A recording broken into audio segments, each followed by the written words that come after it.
Oke, baik, kita berdoa dulu ya. Bapa di dalam surga, terima kasih Kau sudah menyertai kami sepanjang hari ini, mulai dari pagi ke malam dalam seluruh aktivitas kegiatan kami, pekerjaan kami. Kiranya Tuhan pimpin pembelajaran kami pada malam hari ini ketika kami menyelidiki dan juga mempelajari akan mengantar kepada kitab-kitab perjanjian baru, firman-Mu yang telah Engkau tuliskan dan juga telah Engkau pelihara, dan kini dapat kami akses Tuhan. Dalam pelajaran ini dapat membuat kami semakin mengerti dan juga semakin bersyukur melihat tangan Tuhan yang bekerja di balik sejarah, mempersiapkan bagi kami sebuah patokan, pedoman bagi iman dan praktik iman kami ya Tuhan. Dan Tuhan pimpin juga akan saudara-saudari kami yang tidak bisa bersama-sama dengan kami pada malam hari ini karena satu dan lain hal, bersertai ya Tuhan. Kami berdoa di dalam nama Tuhan kami Yesus Kristus. Amin.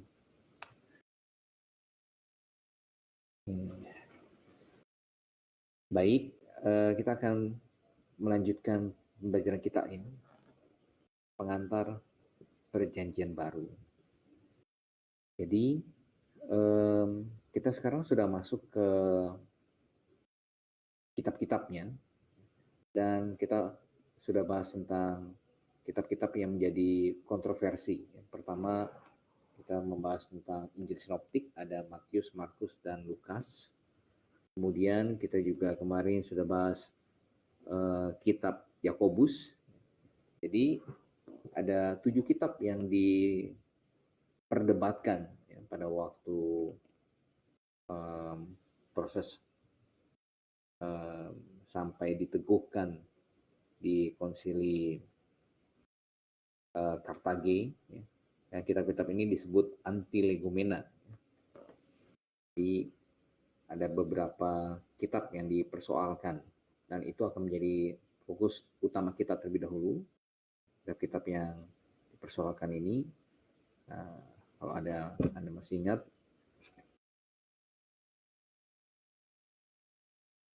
oke, yang digit sudah bergabung.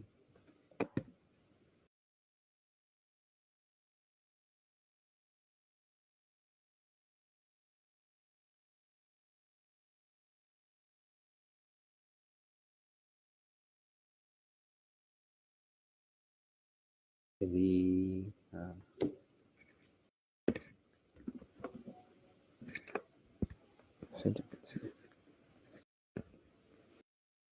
berdasarkan penerimaan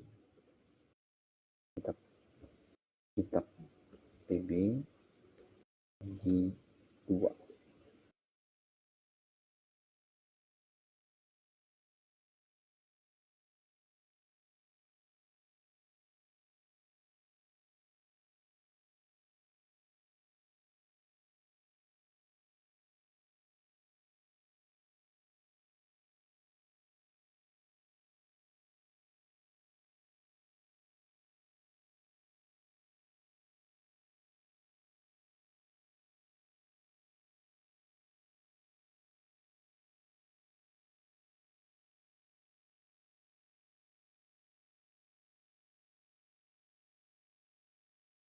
Oke, maaf sebentar ya. Berdasarkan penerimaan kitab-kitab di PB dibagi menjadi 2.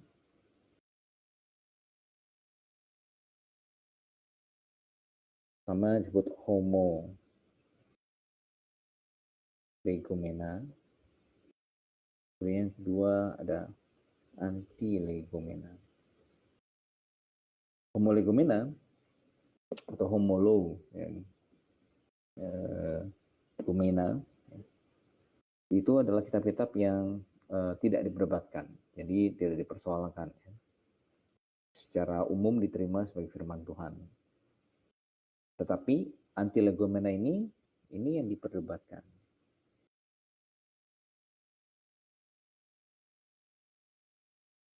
Ini kitab yang diperdebatkan atau diragukan. Diperdebatkan atau diragukan.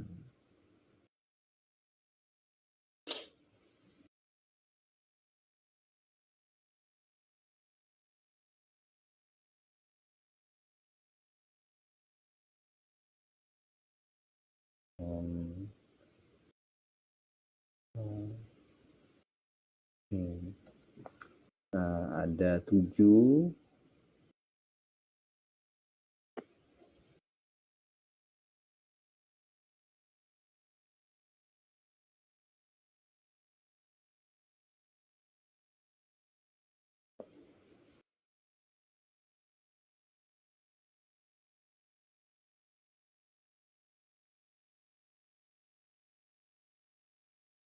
Yakobus, Yudas, 2 Petrus, 2 dan 3 Yohanes, Ibrani, dan Wahyu. Jadi pada pertemuan kita yang sebelumnya kita sudah bahas tentang surat Yakobus dan Yudas. Jadi kedua surat ini, kedua kitab ini sama-sama ditulis oleh saudara tiri Tuhan Yesus, ya. Ini adik-adik tiri Tuhan Yesus, Yakobus dan Yudas. Jadi, nah ini menjadi salah satu alasan penerimaan kitab-kitab ini diragukan karena bukan ditulis oleh rasul.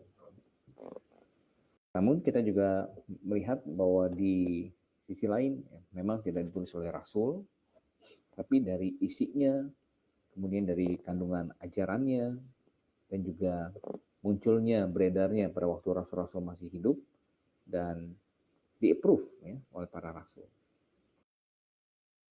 Baik, jadi malam hari ini kita akan melanjutkan ke antilegomena selanjutnya, yaitu 2 Petrus. 2 Petrus.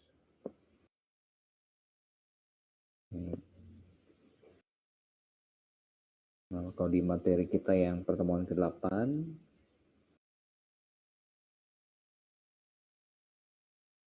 kita sampai surat Yudas.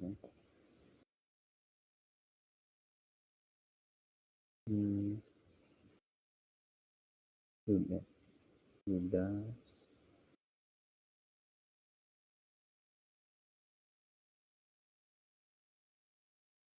Yudas, pertemuan yang lalu sudah selesai belum ya?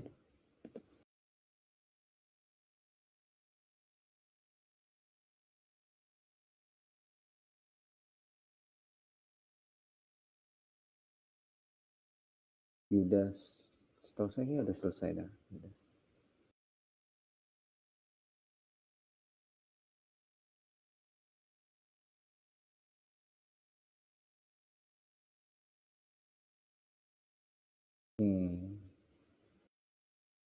Kalau gitu kita masuk ke Yudas sudah selesai.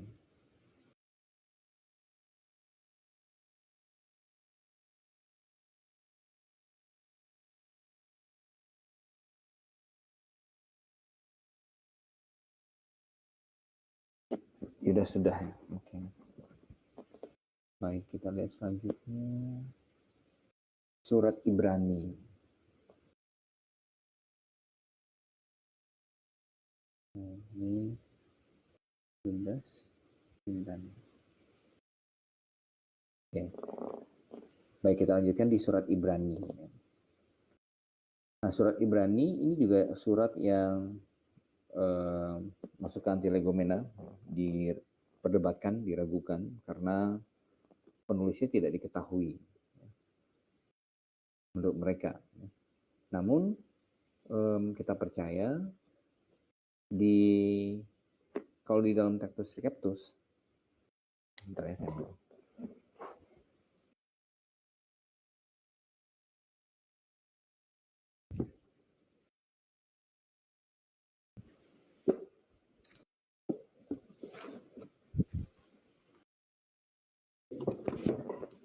Kalau di Alkitab kita itu surat Ibrani dikatakan surat kepada orang Ibrani, ya judulnya ya, surat kepada orang Ibrani. Nah, itu dalam Alkitab kita. Nah, kalau di dalam Textus Receptusnya,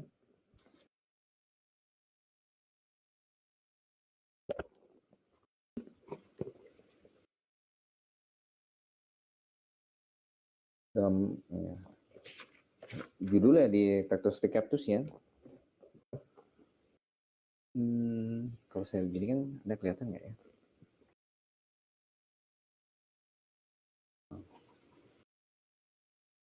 Saya tekankan ke kamera. Kelihatan?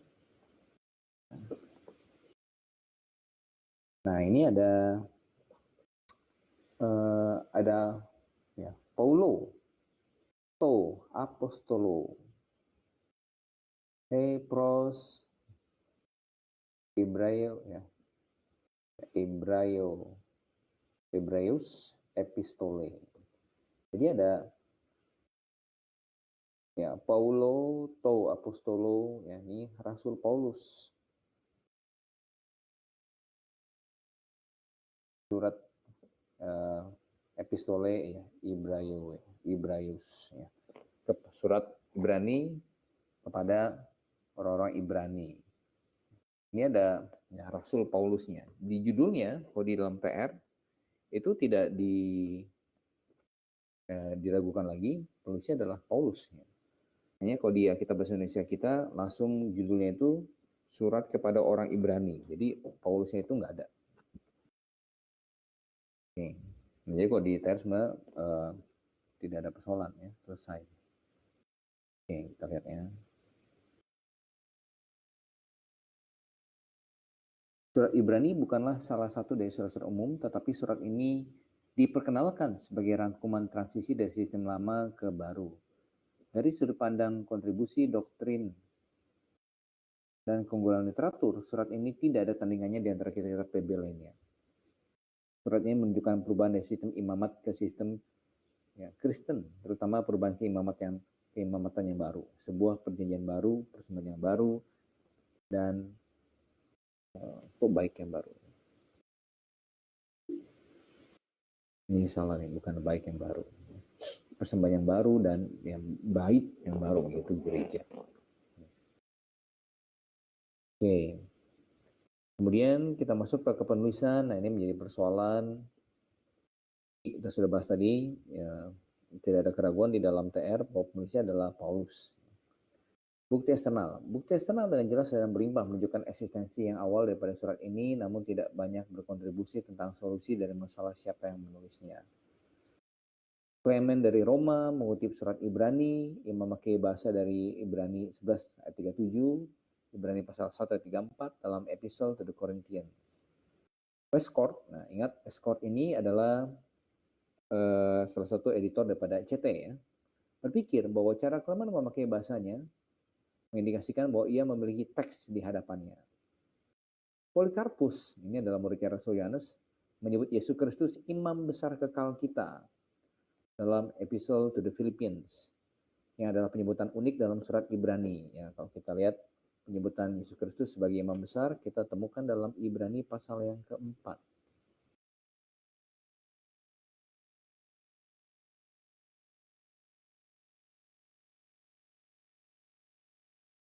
Ibrani 4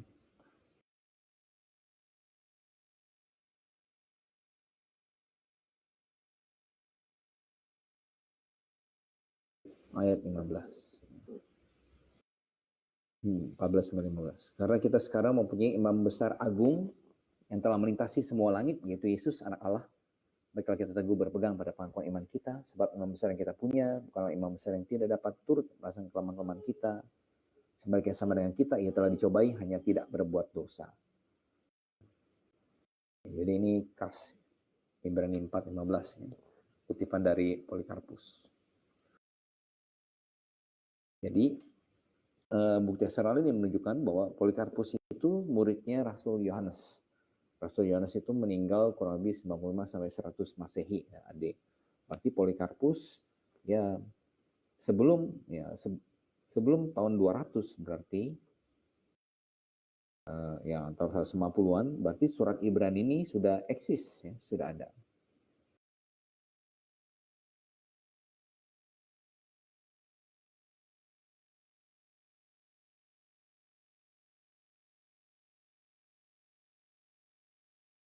Nah, Justin Martyr berbicara tentang sebuah hukum dan perjanjian yang baru, seperti dalam Ibrani 8 ayat 7, di dalam dialog with Trypho.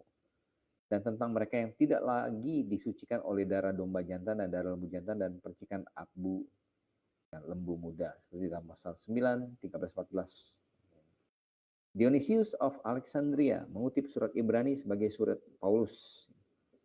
Theophilus of Antioch bisa jadi mengacu pada Ibrani 12 ayat 9 dalam suratnya ya, To Autolycus. Tapi Marcion dan Muratorian Fragment tidak mengakui surat ini.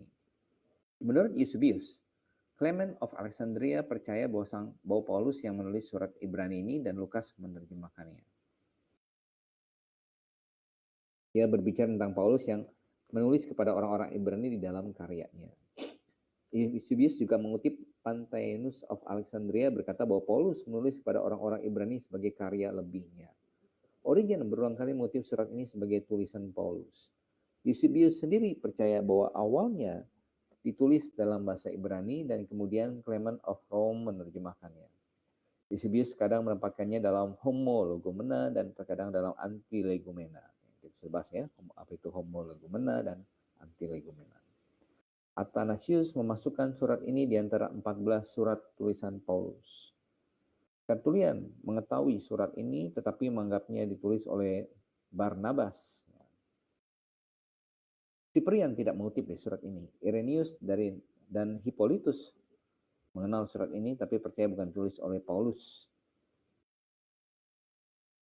Semenjak zaman Athanasius dan seterusnya, para penulis Yunani secara universal memberikan kredit kepada Paulus sebagai penulisnya. Jerome dan Agustin mengadopsi opini gereja-gereja di timur dan setelah itu otoritas surat ini diteguhkan. Diteguhkan di Konsili Kartagi ya maksudnya oleh Jerome dan Agustin itu adalah konsili di gereja Katolik.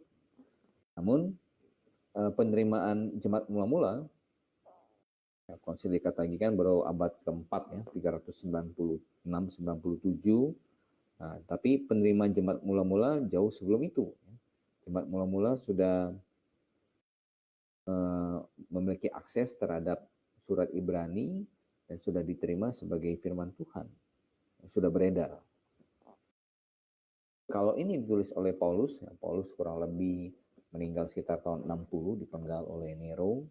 Berarti surat ini kita akan lihat sebelum Paulus dipenggal tentunya ya, sebelum tahun 60-an. Sebelum tahun 60-an kalau Tuhan kita jadi manusia sampai usia ya 33,5 tahun ya. Berarti sekitar AD 31, 32, berarti jaraknya sekitar 30 tahun ya, dari kematian kebangkitan Tuhan kita. Surat ini sudah ada ya, 30 tahun. Itu termasuk pendek ya, 30 tahun. Dan masih bisa dikonfirmasi oleh orang-orang yang masih mengenal Yesus, yang masih tahu Yesus pada waktu Yesus berinkarnasi. Jadi kita lihat B, bukti internal. Beberapa hal dalam surat ini menunjukkan bahwa Pauluslah penulisnya. Oke, kita lihat ada referensi terhadap Timotius. Jadi usia penulis Ibrani kenal Timotius. 13 ayat 23.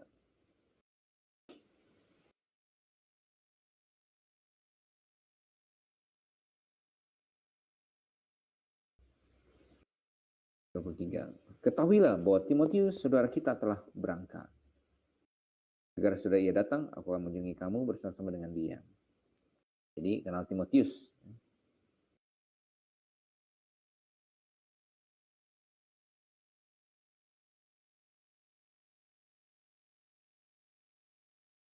Kemudian persamaan dalam bahasa dan pemikiran antara surat Ibrani dan surat-surat Paulus lainnya.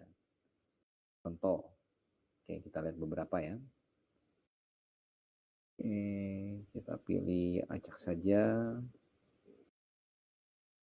Kita lihat Ibrani 1:4, Filipi 2:9.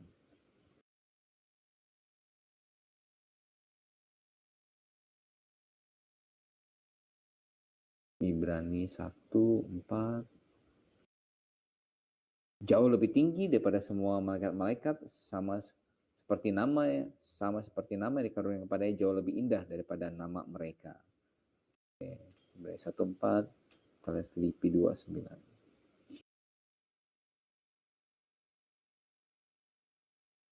Itulah sebabnya Allah meninggikan dia dan mengaruniakan kepadanya nama di atas segala nama. Ya. Jadi kita lihat kalimatnya, kemudian frase-frasenya itu mirip ya. Surat ini berpusat pada pribadi dan karya Kristus seperti dalam surat-surat Paulus lainnya. Penulis surat ini tidak memberikan namanya, jadi kita membaca dalam Ibrani pasal 1 tidak ada ya. Saya Paulus, hamba Yesus Kristus, nah, kita tidak temukan itu.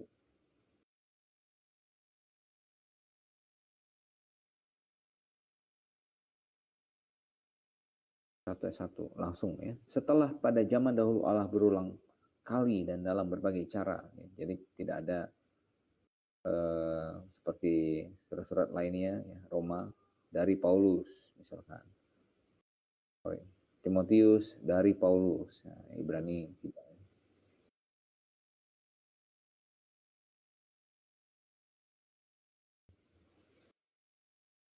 Kenapa?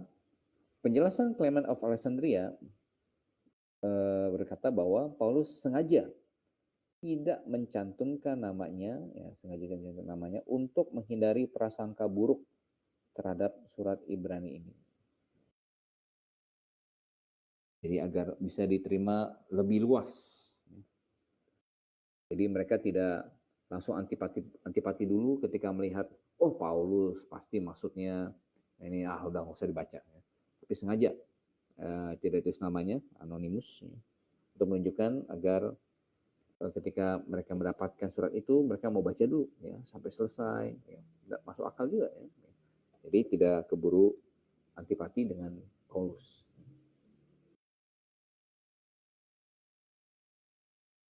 Berbagai pendapat mengenai identitas penulis surat Ibrani telah dikemukakan oleh mereka yang tidak percaya Paulus menulisnya.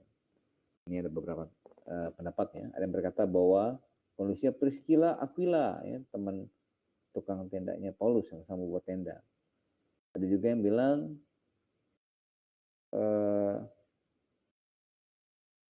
Clement of Rome, ini justru bukan rasul, bukan saudara Tuhan Yesus, bukan juga ya, tapi ini ya tokoh Kristen mula-mula ya. Paulus dan Lukas, Paulus dan Clement of Rome, Lukas, Barnabas, ada juga bilang Apolos. Ya. Tapi semuanya itu tidak lebih dari sekedar dugaan. Namun, tidak ada argumen yang menentang kepenulisan Paulus atas surat ini.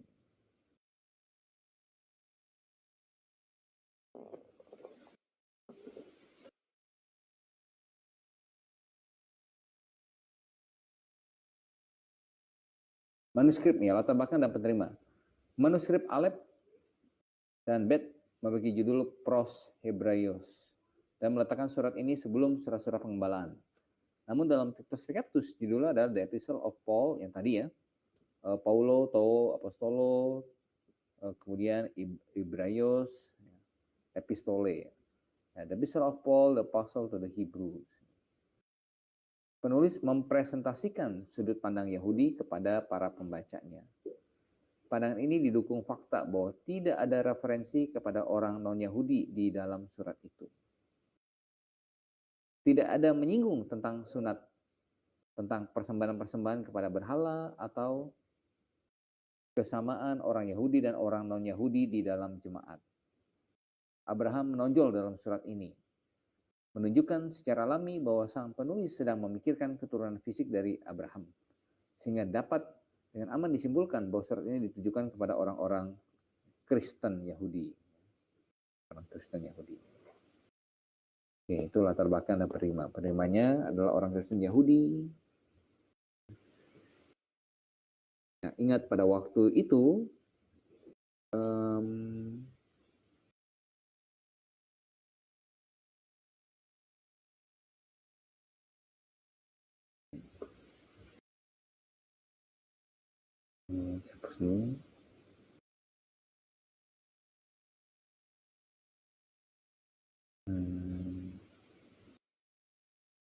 Terus dulu.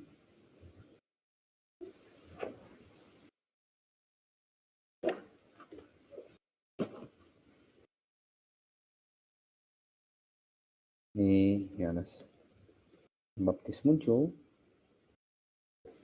ya, Yohanes Pembaptis muncul, ini PB dimulai, ya. PB dimulai. Kemudian Tuhan Yesus disalib,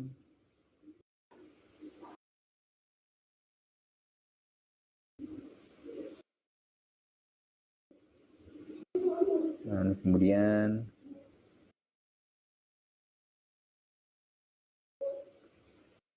bait suci yang kedua, bait suci Zerubabel dan Herodes dihancurkan. Nah, ini dihancurkan.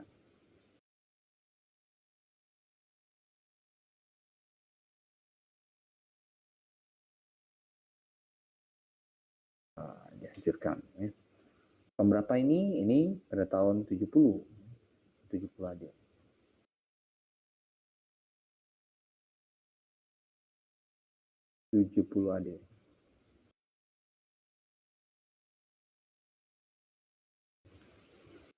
Nah, ingat, pada waktu itu seluruh murid-murid Yohanes Pembaptis dan seluruh murid-murid Yesus, para rasul, semuanya adalah orang Yahudi yang mereka sudah memiliki keyakinannya sendiri, Yudaisme. Kemudian tiba-tiba Yohanes Pembaptis muncul, kemudian dan ia memperkenalkan Yesus dan Nazaret sebagai Mesias, sebagai Raja. Jadi ini yang kalian tunggu-tunggu. Sehingga murid-murid Yohanes Pembaptis dan mereka yang percaya kepada pemerintahan Yohanes Pembaptis akhirnya menjadi murid-murid Yesus. Ingat, semua rasul adalah murid-murid Yohanes Pembaptis. Mereka dibaptis oleh Yohanes Pembaptis. Salah satu syarat untuk yang akan menjadi pengganti daripada Judas Iskariot, yang akhirnya terpilih lewat undian Matius, syaratnya adalah dibaptis oleh Yohanes Pembaptis. Jadi ketika mereka akhirnya menjadi murid Yesus, kemudian Yesus memberitahu pada mereka tentang, menubuatkan pada mereka tentang kematiannya, juga kebangkitannya. Yesus menunjukkan berulang kepada mereka melalui mujizat-mujizat yang dia lakukan bahwa dia bukanlah manusia biasa, ya 100% manusia, tetapi dia juga adalah 100% Allah. Kitab Matius menunjukkan itu kepada kita. Bagaimana dia memiliki otoritas atas penyakit, otoritas atas alam, ya, angin, badai, ombak laut, turut perimpahnya. Dia bisa mengampuni dosa, menyembuhkan orang sakit. Dia bisa berkuasa atas roh-roh jahat. Dia berkuasa atas kematian dengan bangkit dari mati. Nah, semuanya itu membuat yang tadinya orang-orang Yahudi yang taat ini, mereka percaya bahwa Israel adalah bangsa pilihan Tuhan dan akan selalu begitu. Yudaisme adalah bangsa pilihan Tuhan, tetapi tiba-tiba sekarang ketika Yesus datang menggenapi Taurat, kemudian mati dan kemudian dibangkitkan, dan bangsa Israel menolak akan pemberitaan daripada Yohanes Pembaptis, menolak akan Yesus Kristus, sehingga Yesus pada waktu peristiwa Pentakosta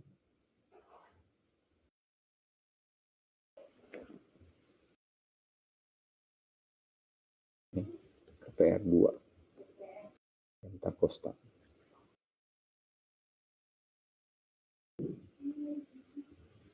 Kemudian ya, di peristiwa Pentakosta ini ada suatu deklarasi, ya, pengukuhan, pengguntingan pita, bahwa sekarang Tuhan tidak lagi memakai sistem Yudaisme Yahudi, PL, tapi Tuhan memakai gereja lokal, institusi yang baru. Sementara pada waktu itu, bait suci itu masih ada. Jadi ada orang yang percaya Yesus, kan. Kemudian ingat, kalau dalam Kisah Rasul pasal yang kedua, di mana murid-murid awal Yesus berkumpul. Coba kita lihat.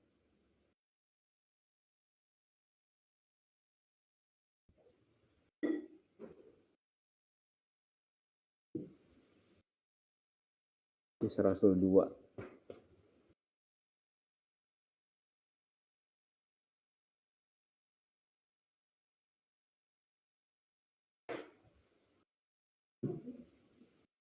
ayat 46 dikatakan, dengan bertekun dan dengan sehati mereka berkumpul tiap-tiap hari di mana? Ya, di dalam bait Allah. Mereka berkumpul di dalam bait Allah. Jadi mereka tiap hari ya kumpulnya di bait Allah.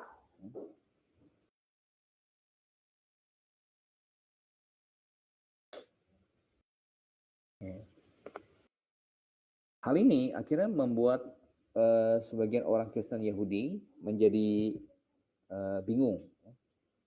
Kita sekarang sudah percaya Yesus. Yesus anak domba Allah yang telah mati bagi kita. Apakah kita harus mempersembahkan korban lagi? Apakah anak saya perlu disunat lagi? Apakah saya harus mengikuti hukum Taurat itu? Apakah setahun 3 kali saya harus datang ke bait Allah? Nah, ini menjadi pertanyaan-pertanyaan yang muncul. Sehingga ini menjadi salah satu alasan mengapa Paulus kemudian menuliskan surat Ibrani ini, ya, menjelaskan kepada mereka bahwa semua persembahan-persembahan itu sudah digenapkan ya, melalui kematian Yesus Kristus dan atas salib. Dan kalau kita lihat di dalam Kisah Rasul pasal 2 Pentakosta, ya ada satu deklarasi.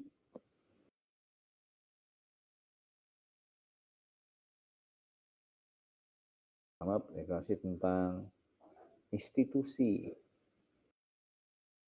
Ada perubahan institusi. Hari, ada perubahan hari. Perubahan pesan. Institusinya apa? Institusinya ya, yang tadinya adalah Yudaisme PL, Israel,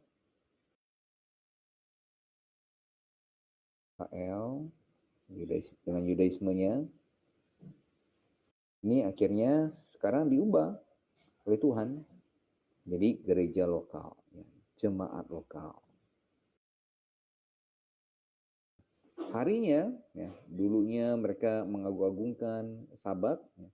Sabat itu Sabtu, ya. Sabat itu bukan Minggu, Sabat itu Sabtu. Makanya terdapat S, bahasa Indonesia dari bahasa Arab kan Melayu SBT. Ya. Ya, seluruh bahasa kan dulunya satu, ya. Bahasa Ibrani, ya. Edenik.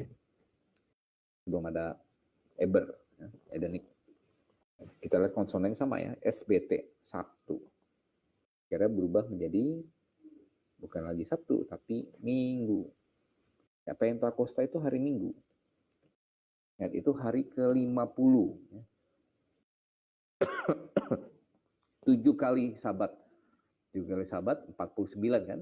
Hari ke-50-nya apa? Hari ke-49, 7 kali Sabat, ya Sabtu. Hari ke-50-nya Minggu. Kemudian pesannya berubah.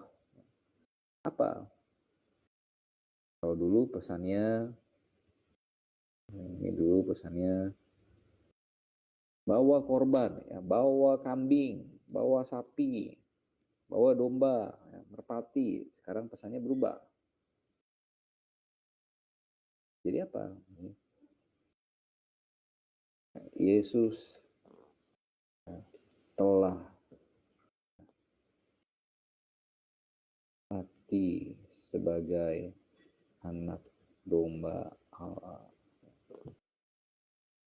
menanggung dosa, pesannya. Jadi supaya meskipun sudah begitu, ya, kita lihat bahkan di dalam Kisah Rasul 10, Petrus masih ragu-ragu. Apa saya harus pergi menyebarkan Injil ke rumahnya Cornelius apa enggak nih? Sampai Tuhan kasih penglihatan dia 3 kali ya, tentang Kain turun dengan berbagai macam binatang disuruh makan. Petrus makan. Oh Tuhan, saya tidak pernah menyentuh yang najis. Apa yang Allah nyatakan terakhir jangan kau nyatakan najis. Ya. Jadi bahkan pada masa itu para rasul sebagian masih bingung dengan transisi ini. Ya. Oleh karena itulah agar tidak bingung-bingung lagi, ya, Tuhan dengan kebijaksanaannya, dengan hikmatnya mengizinkan pada tahun 70 bait suci yang kedua itu dihancurkan. Dihancurkan sekarang, sekarang kalian mau bawa kambing sapi kemana lagi? Ya? Sekarang kalian mau gimana? Mau cara beribadah kepada Allah, orang Kristen Yahudi. Jadi sengaja dihancurkan. Ya. Tuhan izinkan itu. Sekarang mereka menyembah Allah dalam roh dan kebenaran. Bukan lagi ke gunung, ke Yerusalem atau ke Gunung Gerizim, kata Tuhan.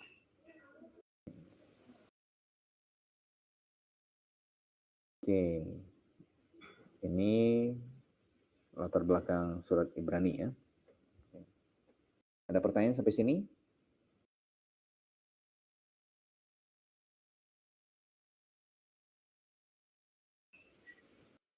Surat Ibrani.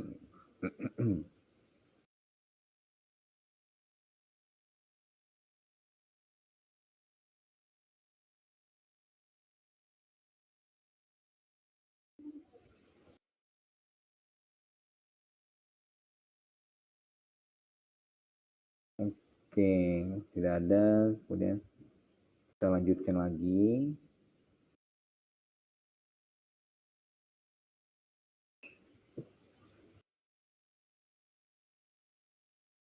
Tahun penulisan.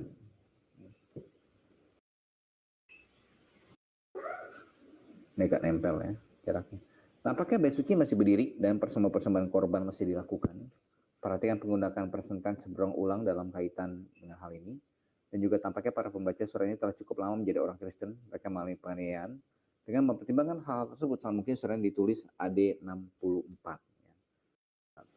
Paulus dipenggal, Nero itu 66. Kalau saya tidak salah.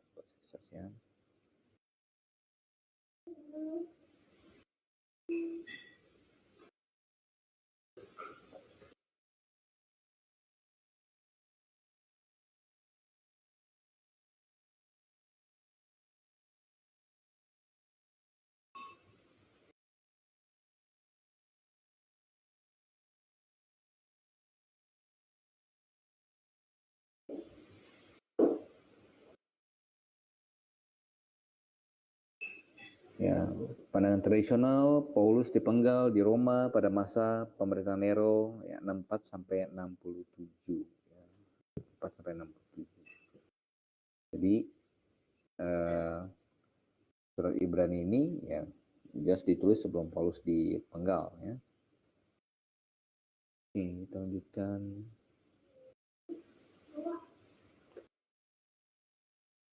Nah, mungkin surat ini ditulis AD 64. AD 64. Jadi masih kurang lebih selang waktu 30 tahun dengan peristiwa Yesus disalibkan kemudian dibangkitkan ya selama 30 tahun.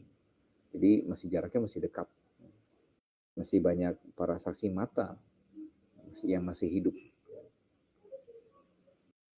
Kalau Rasul Yohanes saja misalkan usia 20 pada waktu Yesus disalib kemudian dibangkitkan, itu ya ditambah 30 berarti dia baru usia 50-an tahun ya waktu Paulus menuliskan surat Ibrani ini. Baik, kita lanjut ke tujuan surat Ibrani ini ditulis nomor 4 ya. 1, untuk menunjukkan supremasi Kristus dan kekristenan. Bahwa Yesus lebih unggul, ya, lebih tinggi daripada malaikat, kekristenan timbang Yudaisme karena ini menggenapinya. Untuk memperingatkan para pembacanya bahaya akan penyimpangan. Ya, berpegang pada iman. Apabila umatku mundur, aku tidak berkenan kepadanya. Dan lepaskan kepercayaanmu. Untuk mendorong para pembacanya untuk memperbarui kembali kekuatan mereka. Ia menjelaskan natur dan lingkup pelayanan Kristus Imam Besar. Ia mengkontraskan pelayanan di bait suci di bawah PL dengan sekarang di dalam PB. Persembahan korban dengan persembahan, ya, membandingkan persembahan korban dengan persembahan Kristus. Ia menasihkan para pembacanya untuk setia kepada perjanjian yang baru karena ada bahaya penyimpangan. Ia menyimpulkan dengan sehat untuk memperhatikan prinsip-prinsip Kristiani dan untuk memisahkan diri dari Yudaisme.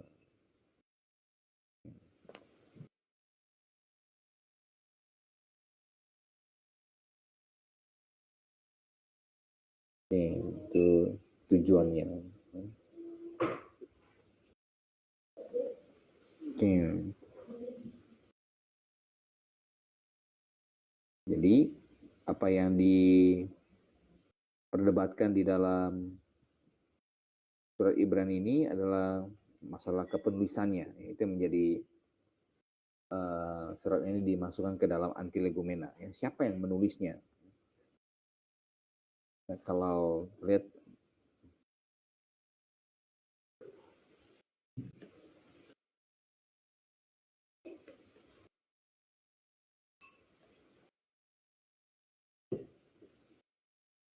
para pengkritik, ya,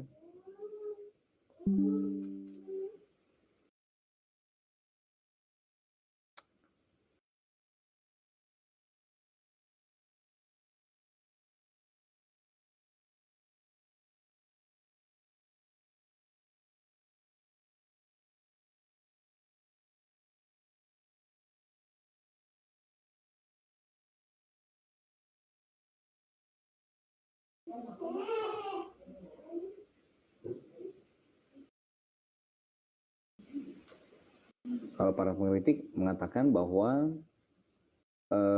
ya, kitab Ibrani ini ditulis belakangan.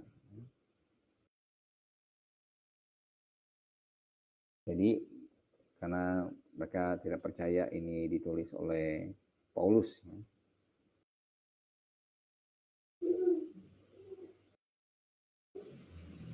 Kemudian alasan lainnya, ya, kenapa surat Ibrani ini juga dimasukkan ke dalam antilegomena. Nah, surat Ibrani ini menurut para pengkritik ini tidak ada salinannya, ya, kopiannya. Tidak ada salinannya, kopiannya yang ditemukan.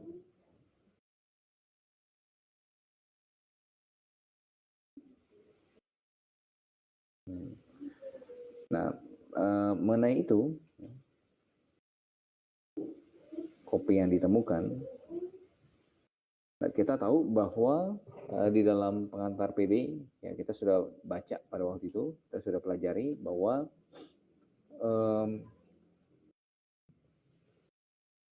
suatu ayat atau suatu kitab atau suatu tulisan itu sah atau tidak, bukan berdasarkan apakah itu ditemukan kopinya atau kopi yang ada, apakah ada salinan atau kopinya yang paling tua.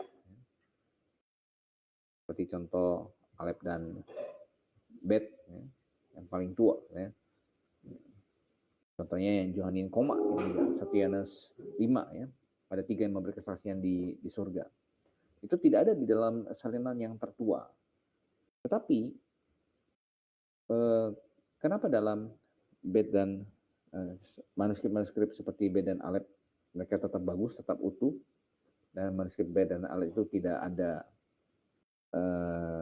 menyinggung soal Johanin Koma, 1 Yohanes 5 7-8 itu, ada 3 memberi kesaksian di bumi dan di surga. Ya, bisa jadi karena kemungkinannya manuskrip-manuskrip itu adalah manuskrip yang korup dan oleh karena itu tidak dipakai, tidak digunakan, sehingga masih bagus, ya, masih bersih. Sementara manuskrip-manuskrip yang benar dipakai tiap hari dan kemudian apalagi waktu itu ya dari kulit binatang, apalagi yang terbuat dari papirus mudah hancur, ya, sehingga cara memeliharanya adalah dengan cara memperbanyaknya. Sama seperti ya, argumen ini, sama seperti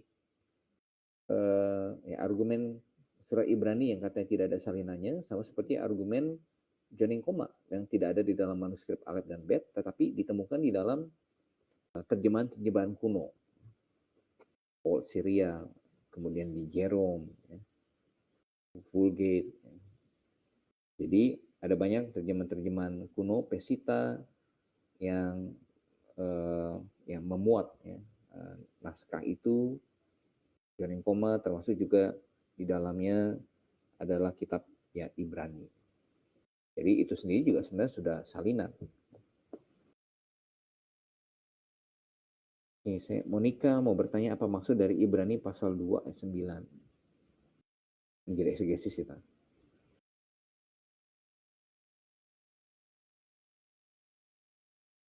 Ibrani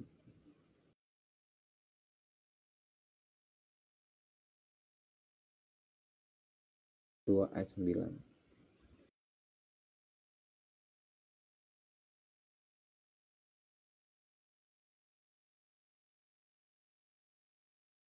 Tetapi dia yang untuk waktu yang singkat dibuat sedikit lebih rendah daripada malaikat-malaikat, yaitu Yesus. Kita lihat yang oleh karena penderitaan maut dimahkotai dengan kemuliaan dan hormat, supaya oleh kasih karunia Allah yang mengalami maut bagi semua manusia. Ya, pertanyaannya apa mereka? Kenapa? Sedikit lebih rendah daripada malaikat-malaikat, yaitu jadi manusia. Ya. Kita manusia sedikit lebih rendah daripada malaikat-malaikat. Kemudian Yesus ya, mengalami penderitaan maut bagi semua manusia, bukan hanya orang-orang tertentu saja pilihan, tapi bagi semua manusia. Itu ditawarkan, tinggal ya, manusianya mau percaya atau tidak. Kenapa memang dengan itu?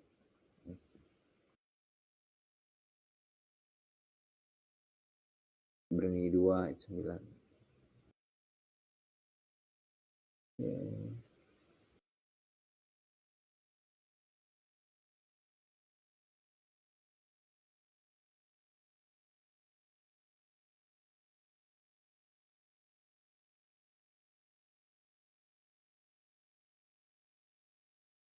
Ini baik, kalau tidak ada kita lanjut ya. Ini Ibrani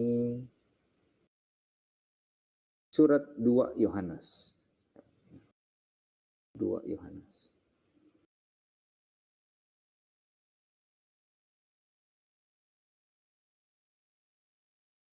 Kepenulisan.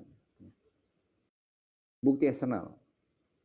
Meskipun buku ini singkat, para tokoh-tokoh awal kekristenan membuktikan kepenulisan Yohanes atas surat ini seperti Irenaeus, Clement, dan Origen. Bukti internal. Penulis menyebut dirinya penatua, mengacu pada usia dan jabatannya. Kita lihat ya. Nah, ini juga dimasukkan ke dalam antilegomena.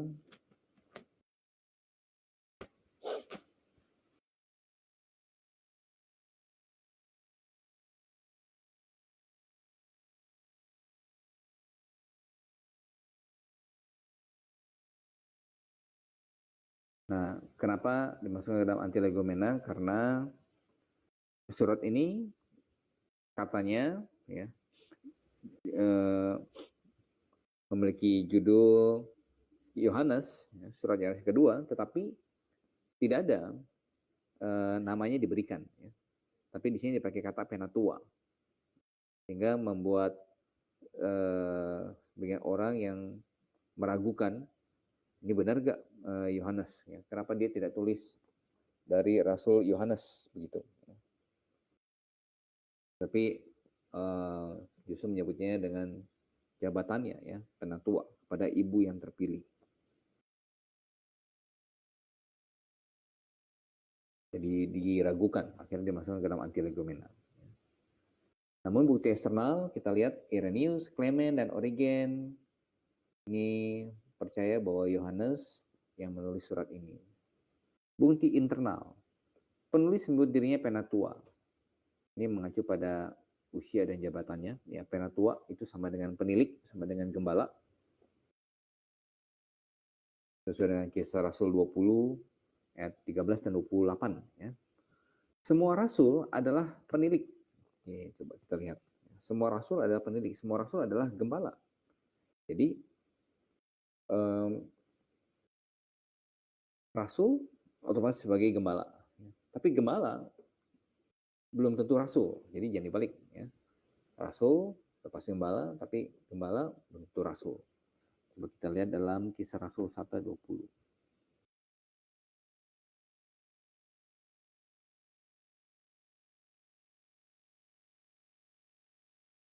Ini Yudas ya, rasul.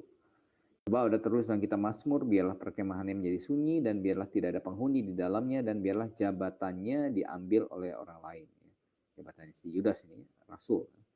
Nah, kata di balik jabatannya, Anda cek dalam King James,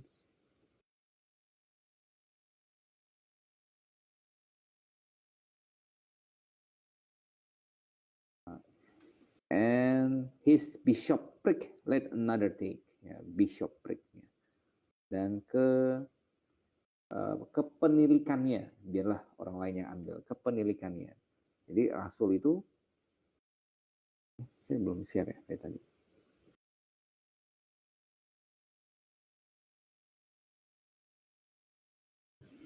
Ini Kisah 1 ayat 20. And let no man dwell therein, and his bishopric, ya, let another take. Jadi kepenilikannya biarlah diambil oleh orang lain. Jabatannya, bishopric, kepenilikannya. Jadi semua rasul itu adalah penilik, ya, atau gembala.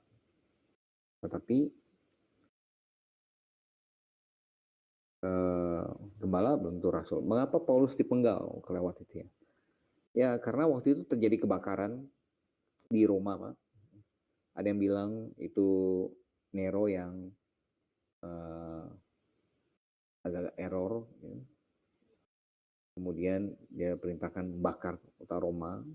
Kemudian dia mengkambing hitamkan orang-orang hitam, orang-orang Kristen, mengkambing hitamkan orang-orang Kristen. Ada juga yang versi yang itu bukan atas perintah Nero, tapi kebakaran itu oleh orang lain, tapi orang-orang yang membenci kekristenan mengkambing hitamkan orang-orang Kristen. Akhirnya orang Kristen disalib, kemudian dijadikan obor, ya. Kemudian termasuk Paulus juga ditangkap, ya, dia dipenggal, ya, warga negara Roma.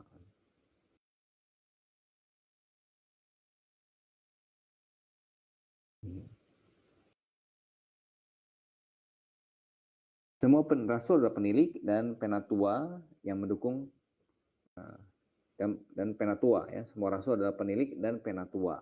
Jadi penilik sama dengan penatua sama dengan gembala. 1 Petrus 5 ayat 1 sampai 4, ya. Rasul Petrus juga disebut penatua. Ya.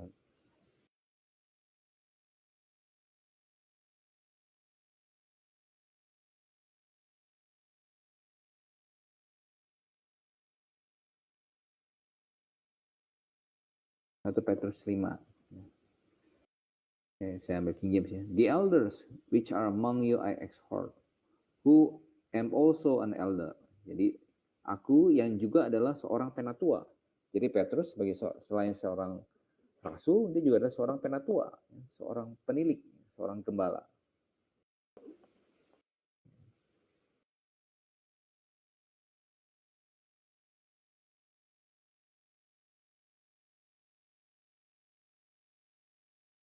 Penulis menggunakan terminologi umum dengan Injil dan surat pertama Yohanes seperti kasih, kebenaran, perintah baru, penipu, dan antikristus. Oke, jadi sama ya. Ada pakai juga kebenaran di sini, pakai beberapa kali.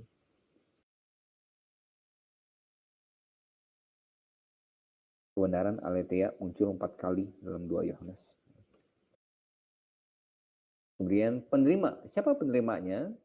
Dikatakan kalau dalam surat 2 Yohanes, oke, saya buka ya. Berarti kita di sini deritanya belum apa-apa ya Pak. Betul Pak. Ya. Kita belum sampai disalib, dipenggal.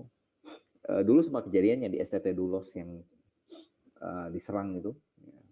Ada yang dibacok dulu ya. Sekarang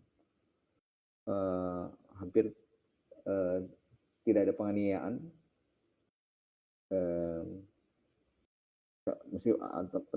Ya secara fisik mungkin persekusi ada berupa pelarangan kebaktian, tetapi persekusi yang masif yang berskala besar dikejar sampai bawa golok ya sudah jarang sekali ya. Tetapi nanti di masa tribulasi ya orang-orang yang percaya yang tidak mau memakai tanda antikristus 666 yang tidak mau menyembahnya itu berada dalam bahaya dipenggal. Jadi, ya saya sudah pernah bahas ini di mana ya. Oh ya, di Matius ya, yang Yohanes Pembaptis dipenggal. Jadi penghukumannya pada waktu itu adalah penggal, ya, penggal kepala. Oke, penerimanya tadi saya mau tunjukkan, ya, penerimanya.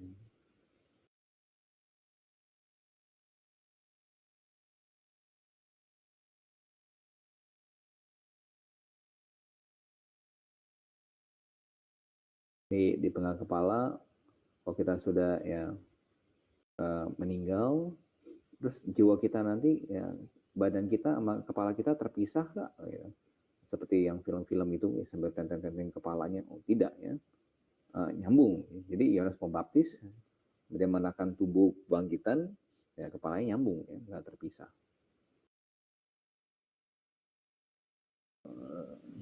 Dua Yohanes. Dari penatua kepada ibu yang terpilih dan anak-anaknya yang benar-benar aku kasihi. Penatua ini Yohanes. Nah, siapa yang dimaksud dengan siapa penerimanya ini? Ibu yang terpilih dan anak-anaknya yang benar-benar aku kasihi. Oke, kita balik.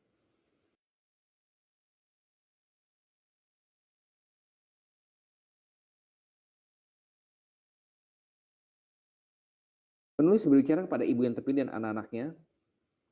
Ya. Eklekte, kuria, ya. Ibu yang terpilih. Ya.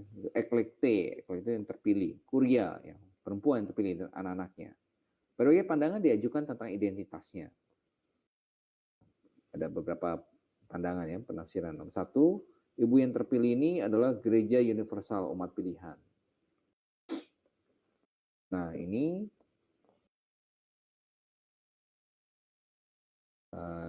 jelas salah ya. Kita sudah bahas kemarin di Matius. Yang namanya gereja tidak ada ya, sifat universalnya. Gereja itu lokal.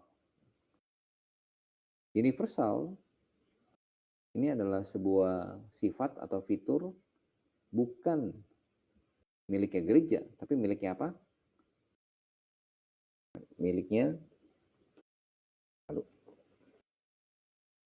Miliknya kerajaan Allah. Kerajaan Allah. Universal invisible kingdom of God, bukan universal invisible church of God. Nah, yang church pasti local and visible. Tapi yang invisible dan universal itu bukan church.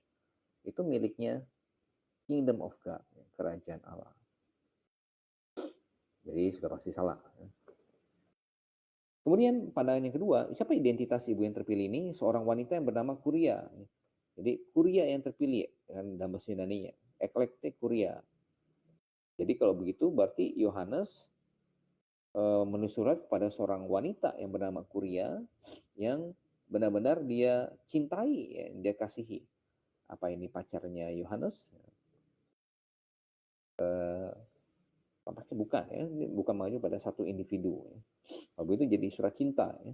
Atau kalau bukan namanya Kuria, namanya Eklekte, seorang wanita yang bernama Eklekte, yang benar-benar aku cintai. Tampaknya bukan. Ya. Kenapa? Karena kita baca kalau dia menulis ini untuk seorang wanita, ini berarti surat cinta. Kenapa dia perlu repot-repot? Dia bilang begini. Ya.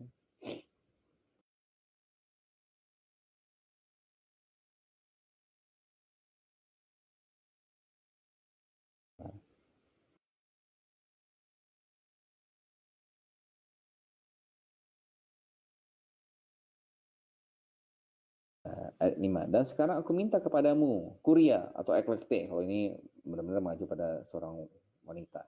Bukan seolah-olah aku menuliskan perintah baru bagimu, tapi menurut perintah yang sudah ada pada kita dari mulanya, supaya kita saling mengasihi. Supaya kita saling mengasihi, kalau King James-nya,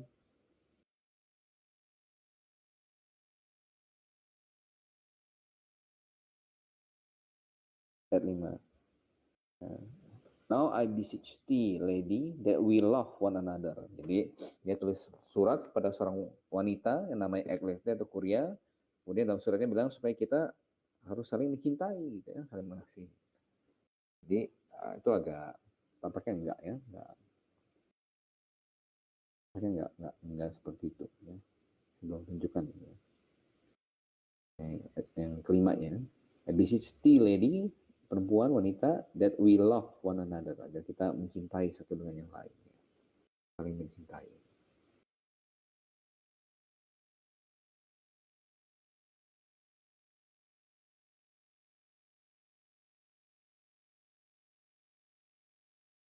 Kemudian kalau begitu, apa? Saya lebih condong yang keempat, ya, bahwa ibu yang wanita yang terpilih dan anak-anaknya ini mengacu kepada personifikasi daripada gereja lokal. Gereja lokal, gereja, katanya ini eklesia, ini menggunakan feminim ya, eklesia ini. Jadi ada gendernya dalam bahasa Yunani.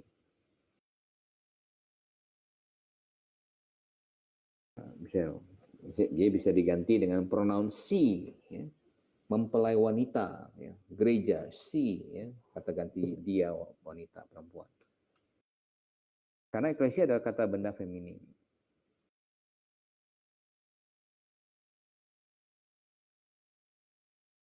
Yohanes secara ilahi diperintahkan untuk mencintainya, seorang wanita atau gereja lokal. Ya, gereja lokal. Jadi, kenapa surat ini dimasukkan ke dalam antilegomena? Karena penulisnya tidak menyebutkan namanya, hanya sebut penatua, kemudian ini ditujukan kepada seorang ibu yang terpilih. Ya. Tapi ya kita sudah lihat ibu yang terpilih ini, mungkin yang maksud adalah gereja lokal.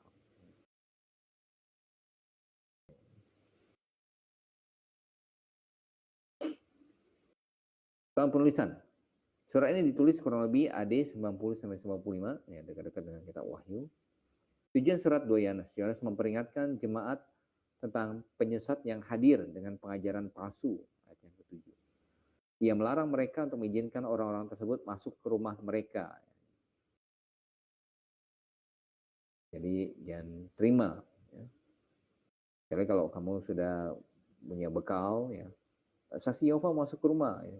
Jadi kalau Anda sudah punya bekal, silakan ya kesempatan untuk menginjil mereka. Tapi kalau tidak punya bekal, bukan yang menginjil mereka, Anda yang justru terpengaruh. Dia ingin anggota gereja menerima upah penuh dengan tidak menyerah pada doktrin Kristus.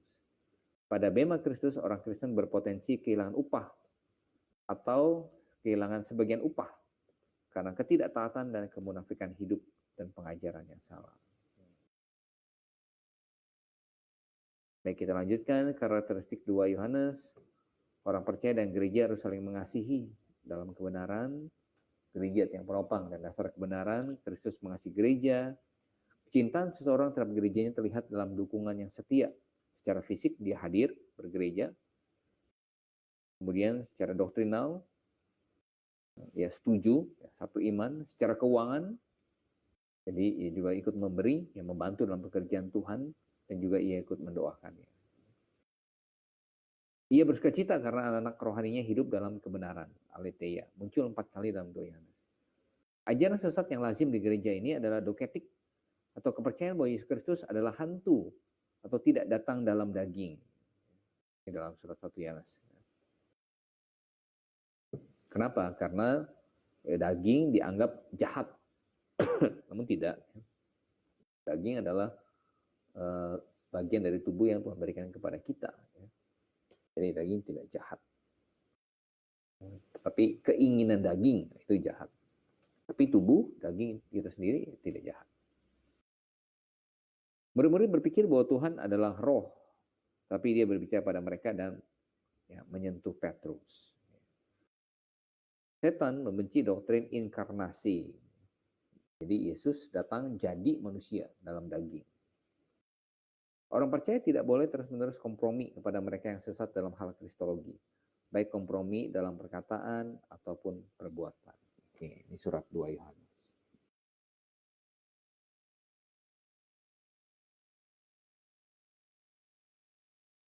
Oke, pikir sudah habis ya. Ya, sudah habis materi pertemuan saya. Oke, baik, ada pertanyaan sampai sini? Surat 2 Yohanes dan surat Ibrani. Surat 2 Yohanes dan surat Ibrani.